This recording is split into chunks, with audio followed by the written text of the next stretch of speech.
ಶ್ರೀಗಳಿರ್ತಾರೆ, ಪರಮ ರಾಮನವರ ಶ್ರೀಗಳು ಇವರೇ ಸುಮಾರು 1 ಕೋಟಿ ರೂಪಾಯಿ ವಂಚನೆ ಆಗಿದೆ ಅಂತಕ್ಕಂತಹ ಒಂದು ಈಗ ಒಂದು ಆರೋಪ ಕೇಳ್ಬರ್ತಾ ಇದೆ. ಶ್ರೀಗಳನ್ನ ಎದುರಿಸಿ 1 ಕೋಟಿ ರೂಪಾಯಿನ ತೋರಿಸಿದ್ದಾರೆ. ಪ್ರಕಾಶ್ ಮುದೋಳ ವ್ಯಕ್ತಿ ಅಂತ ಆರೋಪವನ್ನು ಮಾಡ್ತಾರೆ. ಈಗ ಕೇಸ್ ಪ್ರಕರಣ ಹಾಕಲಾಗಿದೆ. ಸೊ ಈಗ ನಿಜಕ್ಕೂ ಏನಾಗಿದೆ ವಿಶೇಷವಾಗಿರ್ತಕ್ಕಂತಹ ಒಂದು ಅಂಶಗಳು ಏನು ಬೆಳಕಿಗೆ ಬಂದಿದೆ ಅಂತಕ್ಕಂಥದ್ದನ್ನ ಸ್ವತಃ ಸ್ವಾಮೀಜಿಗಳು ಕೋಟಿ ರೂಪಾಯಿ ತಮಗೆ ವಂಚನೆ ಮಾಡಿರುವಂಥದ್ದು ಅಂತ ಈಗ ಒಂದು ಆರೋಪವನ್ನು ತಾವು ಮಾಡಿದ್ದೀರಿ. ಸೊ ಏನಂತ ಅಂತಕ್ಕಂಥದ್ದು ಒಂದು ಇತಿಹಾಸವನ್ನು ಹೇಳೋದಾದ್ರೆ ನಾವೀಗ 1.5 ವರ್ಷದಿಂದ ಆರಾಮಿಲ್ಲ. ನಾನು ರೆಸ್ಟ್ ಮಾಡ್ತಾ ಇದ್ದೀನಿ. ಸರ್ವೈಕಲ್ ಮತ್ತು ಸ್ಪೈನಲ್ ಕಾರ್ಡ್ ಇದುವಾಗಿ ನನಗೆ ಆಸ್ಪತ್ರೆ ದಾಖಲೆಗಳು ಇದ್ದಾವೆ. ನಾನು ಮಲ್ಕೊಂಡಿದ್ದೆ. ಒಮ್ಮೆ 15ನೇ ತಾರೀಕಿಗೆ ಒಂದು ಕಾಲ್ ಬಂತು. ರಿಸೀವ್ ಮಾಡಿದ ತಕ್ಷಣ ಅವರು ಬೆಂಗಳೂರು ಶೇಷಾದ್ರಿಪುರಂ ಕ್ರೈಮ್ ಬ್ರಾಂಚ್ನಿಂದ ನಾವು DSP ಮಾತಾಡ್ತೀವಿ ಅಂತ ಬಂದಾಗ ನನಗೆ ಒಂಥರ ಎದೆ ತಣ್ಣಗಾಗಿ ಹೋಯಿತು. ಯಾಕಂದರೆ ಯಾರೇ ಒಬ್ಬರು ಬೇರೆ ಒಬ್ಬ ವ್ಯಕ್ತಿ ಹೆಸರು ಹೇಳಿ ಏನರ ಮಾಡಿದ್ರೆ ಅದಕ್ಕೆ ನಾವು ಪ್ರತಿಕ್ರಿಯೆ ವ್ಯಕ್ತ ಮಾಡ್ಬೋದಾಗಿತ್ತು. ಒಮ್ಮೆ ಅಂತ ದೊಡ್ಡ ಆಫೀಸರ್ ಹೆಸರು ಹೇಳಿದಾಗ ಏನೂ ಮಾತಾಡೋಕ್ಕಾಗೋದಿಲ್ಲ. ಎಲ್ಲ ಡಿಪಾರ್ಟ್ಮೆಂಟ್ನವ್ರು ಬೇರೆ, ಪೊಲೀಸ್ ಡಿಪಾರ್ಟ್ಮೆಂಟ್ ಹೆಸರು ಹೇಳಿದಾಗ ಏನು ಮಾಡಿದ್ರಿ? ನಾನು ಗಾಬರಿಗೆ ಹೋದೆ. ಅವ ನನಗೆ ಹೆದರಿಸಿ ಬೆದರಿಸಿ ನೀನು ಕೇಸ್ ಆಗ್ಯಾವ, ನಿನ್ನ ಮೇಲೆ ಕಂಪ್ಲೇಂಟ್ ಭಾಳ ಆಗ್ಯಾವ, ಹೋಮ್ ಮಿನಿಸ್ಟ್ರಿಂದ ನಿನಗೆ ಲೆಟ್ರ್ ಬಂದದ, ನಮಗೆ ನೀನು ಹಿಡ್ಕೊಂಡು ಬರಬೇಕು, ನಿನ್ನ ನಾನ್ ಬೆಲೆಬಲ್ ಅದ, 6 ತಿಂಗಳು ಒಳಗೆ ಹಾಕ್ಬೇಕು, ಏನಾರು ಸಾಬೀತಾದ್ರೆ ನೀನು ಸಾಹಿತ್ಯನ ಒಳಗೆ ಇರ್ತಿ ಜೈಲಿನಾಗ ಹಿಂಗೆ ಹೆದರಿಸಿ ಬಿಟ್ಟ. ಆಮೇಲೆ ADGP ಅವ್ರು ಮಾತಾಡ್ತಾರೆ, ನೀ ಸರಿಯಾಗಿ ಮಾತಾಡು, ಮ್ಯಾಗಿನ್ ಸಾಹೇಬ್ರು ಅವ್ರು ದೊಡ್ಡ ಸಾಹೇಬ್ರು ಅಂತೇಳಿ ಅಂದ ಕೂಡಲೇ ಮುಂದೆ ಒಂದು 10 ನಿಮಿಷ ಮೇಲೆ ಇದು ಹೈವೇ ಪೆಟ್ರೋಲ್ ಗಾಡಿ ಬಂತು. ಅದರಂದೊಬ್ಬರು ASI ಇಳಿದು ಬಂದು ಫೋನ್ ಕೊಟ್ಟರು, ಬೆಂಗಳೂರು ದೊಡ್ಡ ಸಾಹೇಬ್ರು ಮಾತಾಡ್ತಾರಂತ. ಅವ್ರು ಫೋನ್ ನಂಬರ್ ಕೊಡೋ ನಿಂದು. ಹ್ಞೂ ರೀ ಸರ್ ಅದು ಸೊಳೆ ಮಗನೇ, ಫೋನ್ ಬಂದ್ ಮಾಡಿಟ್ಟು ನಾವು ಒದಿತೀನಿ, ಒದ್ದು ಒಳಗೆ ಹಾಕ್ತೀನಿ, ಏನು ಮಾಡಿ ಅಂತಂದು ನಿಂದು ಹೋಮ್ ಮಿನಿಸ್ಟ್ರ್ ಇದು ಬಂದು ಬಾಯಿ ಬಂದಂಗೆ ಬೈದ್ಬಿಟ್ರಿ ಸರ.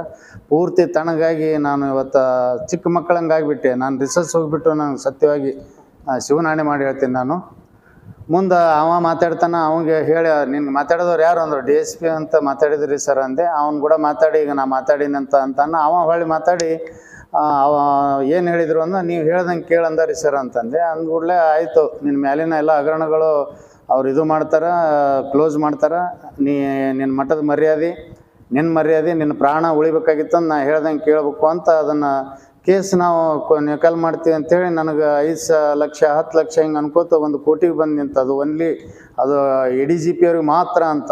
ಆಮೇಲೆ ನಾನು DSP inspector, court PSI madam, ಆಮೇಲೆ ಇನ್ನು ಸರ್ಕಾರಿ ವಕೀಲರು ಇವ್ರಿಗೆ ಸೇರಿ ಅದು ಬೇರೆ ಕೊಡ್ಬೇಕಂತ ಆ ಬೇಡಿಕೆನೂ ಅವಾಗ ಇಟ್ಟು ಇವರೆಲ್ಲರೂ ನೀ ಕೊಡಲಿಲ್ಲ ಅಂದರೆ ಅಧಿಕಾರಿಗಳ ಹೆಸರು ಏನರೇ ಬಳಸ್ಕೊಂಡು ಅಂದ್ರೆ ರಾಜಕಾರಣಿಗಳನ್ನ ನಿಮ್ಮ ಭಕ್ತರಿಗೆ ಹೇಳಿದೆ ಅಂತಂದ್ರೆ ಇವತ್ತೇ ಮಣ್ಣು ಮಾಡ್ತೀವಿ ನಿನ್ನ. ಹಂಗೈತಿ ಇದು ಕೇಸ್, ಹಂಗೆ ಮಾಡ್ತಾರೆ ಅವರು ಅಂತೇಳಿ ಅದು ಒಂಥರ ತಾವು ಬ್ಲಾಕ್ ಮೇಲ್ ಮಾಡ್ತಾರ ಅನ್ನೋಂಗೂ ಇಲ್ಲ, ಇವತ್ತು ಪೊಲೀಸ್ ಆಫೀಸರ್ಗಳು ಅನ್ನೋಂಗಿಲ್ಲ, ನೀನು ಪ್ರಾಣ ತೆಗಿತೀವನು ಅಂತಾರೆ. ಅವ್ರೇನು ಏನು ತಿಳ್ಕೊಬೇಕು ನನಗೇನು ಅರ್ಥ ಆಗಲಿಲ್ಲ. ನೀನು ಮುಗಿದು ಹೋಯ್ತು ನನ್ನ ಕತೆ ಅಂತಾರೆ. ಹಿಂಗೆಲ್ಲ ಮಾಡಿ ಏನು ತರ್ತೀಯ ನೀನು? ಇವತ್ತು ರಾತ್ರಿ ನಾವು ಹೇಳಿದ ಕೋಟಿ ಅಮೌಂಟಿಗೆ ಒಂದು ಸ್ವಲ್ಪ ಹೆಚ್ಚಿಗೆ ತಂದ್ರೇ ನೀ ತರ್ತೀಯನೋ ಖಾತ್ರಿ ಆಗ್ತದೆ, 2 ಚೆಕ್ ತರಬೇಕು ಅಂಥೇಳಿ ಎಲ್ಲ ಹೇಳಿಬಿಟ್ರಿ ಸರ್. ನಾನು ಅವತ್ತು ರವಿವಾರ ಇತ್ತು, ಸೂಟಿ, ಬ್ಯಾಂಕ್ ಇಲ್ಲ. ಮರುದಿವ್ಸ ಇದು ಈದ್ ಮಿಲಾದ್ ಇತ್ತು. ಹೀಗಾಗಿ ನಾವು ಏನು ಮಾಡಬೇಕು ಅಂತೇಳಿ ತಿಳಿಯೋದಕ್ಕೆ ಭಕ್ತರಿಗೆ ಫೋನ್ ಮಾಡಕತ್ತೀನಿ ಸರ. ಅವಾಗ ಅವರು ಭಕ್ತರು ಯಾಕೆ ಏನೂ ಕೇಳಿಲ್ಲ ನನಗೆ. ಏನಪ್ಪಾಜಿ ಅಂದರು, ನನಗೆ ಹಣ ಬೇಕಾಗ್ಯಾವ. ಎಷ್ಟು ಬೇಕಾಗ್ಯಾವ? ನಿಮ್ಮ ಮನೆಯಾಗ ಎಷ್ಟು ಅದಾವ ಅಷ್ಟು ಕೊಡ್ರಿ ಕೆಲವು ದಿವ್ಸ ನನಗೆ. ಆಯ್ತು, ಯಾವಾಗ ಬರ್ತೀರಿ? ನಾನು ಬರಲ್ಲ, ನಾ ಎಲ್ಲಿರ್ತೀನಿ ಅಲ್ಲೇ ಬರ್ರಿ ಅಂದ ತಕ್ಷಣ ನಾನು ಹುಬ್ಬಳ್ಳಿಯಿಂದ ಬೆಂಗಳೂರಿಗೆ ಹೋಗೋ ರೋಡ್ಗೆ ಎಲ್ಲೆಲ್ಲಿ ಕ್ರಾಸ್ಗಳು ನಾನು ನಿಂದಿರ್ತೀನಿ ಅಲ್ಲೆಲ್ಲಿ ಹಣ ಕಟ್ಕೊಂಡು ರಾತ್ರಿ 1 ಗಂಟೆ ತನಕ ತಂದು ಕೊಟ್ರ. ಈಗ ಹಣದ ಬೇಡಿಕೆ ಇಟ್ಟಾಗ ನಿಮ್ಮ ಮೇಲೆ ಪ್ರಕರಣಗಳಿದೆ ಅಂತ ಹೇಳಿದ್ರಿ ನೀವು.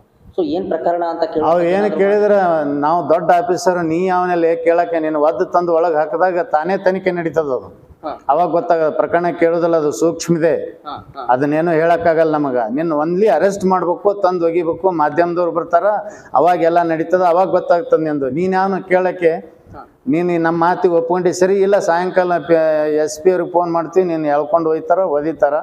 ನೀ ಒತ್ಕೊಳ್ಳಿಲ್ಲ ಅಂದ್ರೆ ನಿನ್ನ ಪ್ರಾಣವೂ ಉಳಿಯಂಗಿಲ್ಲ. ಹಿಂಗೆಲ್ಲ ಏನೇನೋ ಮಾತಾಡಕತ್ತಿದ್ರಿ. ಇವ್ರು ಯಾರು ಈ ಥರ ಮಾತಾಡೋರು ನನಗೆ ತಿಳಿಲಿಲ್ರಿ. ಹುಚ್ಚಾಗ್ಬಿಟ್ಟೆ ನಾನು ನಿಜವಾಗ್ಲೂ. ಹಿಪ್ನಾಟಿಸಮ್ ಆದಂಗೆ ಆಯ್ತು ನನಗೆ. ಅವ್ರು ಏನು ಹೇಳ್ತಾರೆ ಕೇಳೋದು, ಭಕ್ತರಿಗೆ ಹೇಳ್ಬೇಕಂತ ನೆನಪಾಗನ, ಅವ ಅಂದದ್ದು ನೆನಪಾಗೋದು ನನಗೆ.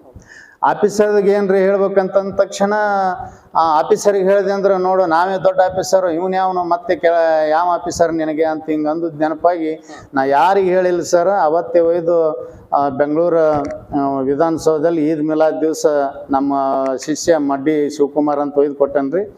ಮುಂದೆ ಅದೇ ಹಂಗೆ ಮಾಡಿ ಇನ್ನೂ ಉಳಿದ ರೊಕ್ಕ ತರಲಿಲ್ಲ ಅಂತಂದ್ರು ಮತ್ತು ಭಕ್ತರಲ್ಲಿ ಬೇಡ್ಕೊಂಡು ಮಾಡಿ 39 ಲಕ್ಷ ತೊಗೊಂಡು ನಾವು ಹುಬ್ಳಿ ಈದ್ ಮೈದಾನಕ್ಕೆ ಹೋದೇವ್ರಿ, ಈದ್ಗಾ ಮೈದಾನ. ಅಲ್ಲಿ ಇದು ಕೊಟ್ಟಿವಿ. ಅಲ್ಲಿ ಅವ ಹಣ ತೊಗೊಳಕ್ಕೆ ಬಂದಾಗ ಅವನದೊಂದು ಗಾಡಿ ನಂಬರ್ ನಮ್ಮ ಹುಡುಗ ನೋಡಿದನ್ರಿ, ಅದನ್ನು ಬರ್ಕೊಂಡು ಇಲ್ಲಿ ಮಠಕ್ಕೆ ಬಂದ ಮೇಲೆ ಮರುದಿವ್ಸ ಅದನ್ನು ಹಾಕಿ ನೋಡಿದೇವಿ. ಅವಾಗ ಪ್ರಕಾಶ್ ಮುದೋಳು ಅಂತ ಬಂತದ್ರಾಗ. ನಮಗೆ ಏನು ಅರ್ಥನೇ ಆಗಲಿಲ್ಲ. ಇದು ಮಾತಾಡಿದವ್ರು ಯಾರೋ ಇವರು ರೊಕ್ಕ ತೊಗೊಂಡವ್ರು ಇವರು.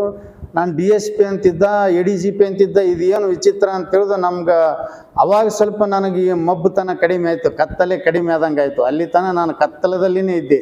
ನಮಗೂ 1 ಕೋಟಿ ಜನ ಭಕ್ತರಿದ್ದಾರೆ ನನಗೆ. ನಾವು ಒಬ್ಬರಿಗೆ ಹೇಳಿದ್ರೆ ಅವ್ರಿಗೆ ಯಾವ ಎಲ್ಲಿ ಹೋಗ್ತಿದ್ರು ನನಗೆ ಹೇಳೋದಾಗಲಿಲ್ಲ, ಅಷ್ಟು ಹುಚ್ಚುತನ ಆಗಿಬಿಟ್ಟಿತ್ತು. ಯಾಕಂದ್ರೆ ಭಯ ಆದಂಥ ಆ ಸಮಯದಲ್ಲಿ ರಾಜ ಸಹಿತ ರಾಜ್ಯ ಬಿಟ್ಟು ಓಡಿ ಹೋಗ್ತಾನ್ರಿ. ಮರಣದ ಭಯಕ್ಕೆ ಅಷ್ಟು ಸುಲಭ ಅಲ್ಲದು. ಅವಾಗ ಅದನ್ನು ನಾವು ಅವನ್ನ ನಂಬರ್ ಹಾಕಿನದಾಗ ಗೊತ್ತಾಯಿತು. ಸೀದಾ ನಾವು ಕ್ರೈಮ್ ಸ್ಟೇಷನ್ಗೆ ಹೋದಿವಿ. ಅಲ್ಲಿ ಇನ್ಸ್ಪೆಕ್ಟರ್ ಇವರು ನಾಗರೆಡ್ಡಿ ಸಾಹೇಬ್ರು ಇದ್ದಾರ್ರಿ. ಆ ನಾಗರೆಡ್ಡಿ ಸಾಹೇಬರು ನಮಗೆಲ್ಲ ನಂದೇನು ಎಲ್ಲ ತೊಗೊಂಡು ಮುಂದೆ ಏನು ಮಾಡಿದ್ರಂದ್ರೆ ಅಲ್ಲೇ ಗಂಗಲ್ DSP ಅವ್ರ ಕಡೆ ಕರ್ಕೊಂಡು ಹೋದರು. ಅವರು ನನಗೆಲ್ಲ ಅವರು ಚೆಕ್ ಮಾಡಿದರು, ಏನೆಲ್ಲ ಕೇಳಿದರು. ನಂತರ ಮುಂದೆ ಏನಾಯಿತು ಅಂತ ಕೇಳಿದ್ರೆ SP ಸಾಹೇಬ್ರ ಕಡೆ ಕರ್ಕೊಂಬಂದಿರಿ. SP ಸಾಹೇಬರು ಅವರು ನನಗೆ ಏನೆಲ್ಲ ಕೇಳಿದ್ರಿ. ಮೊದಲು ಹೇಳು, ನೀನೇನು ಹಗರಣ ಅದಾವೋ ಏನದಾವೋ, ಆಮೇಲೆ ನೀನು ಸುಳ್ಳು ಹೇಳಿ ಸಿಕ್ಕೊಂಡು ಬೀಳ್ಬೇಡ, ನೀನು ಸತ್ಯವಾಗಿ ಹೇಳಿದೆ ಅಂದ್ರೆ ನೀ ಇದರಂತ ಪಾರಾಗ್ತೀಯ.